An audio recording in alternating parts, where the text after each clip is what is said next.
So far in this chapter, we've been talking about color and how to add color to either the foreground or the background.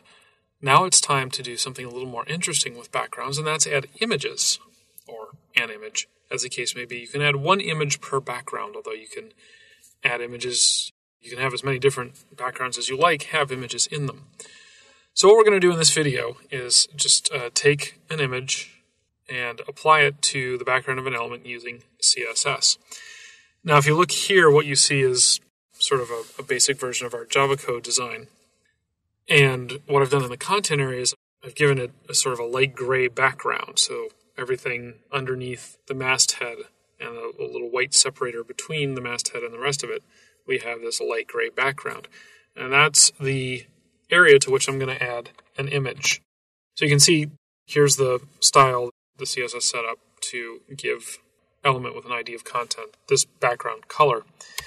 And now I'm going to add a background image.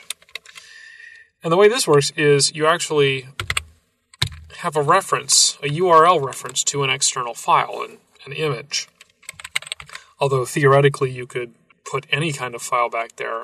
In practice, you really can only add raster images in a format that the browser understands, like GIF or JPEG or PNG or something like that.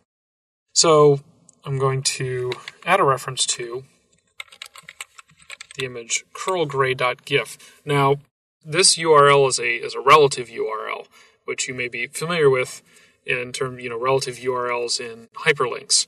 You could also do an absolute URL if you wanted to, but we're going to use a relative URL. Image URLs and URLs in general in CSS are relative to the location of the style sheet, not the location of the HTML document or the XHTML document. So if I had a URL reference in my external style sheet, then the URL reference to an image from that external style sheet would be relative to the location of that external style sheet. Here, since the style sheet's embedded into the HTML document, basically it's taken from where the style sheet is. That style sheet just happens to live inside this HTML document. So what this is going to do is from the location of the style sheet, the browser is going to go to an images subdirectory from the directory that the style sheet is living in, and then it's going to look for the image curlgray.gif, which if you look here, here's images, and there's curlgray.gif. So, having done that and hit save, if we hit reload in Firefox, ta-da! The image has shown up. It's being repeated throughout the entire background of the content, the element with ID of content. It's just one image. It's just one instance of this curl that's just being repeated again and again and again. And we don't see that background color anymore because it's completely obscured by this repeated image, this tiled image. In fact, if we scroll down, you can see that it goes as far as the end of the content area.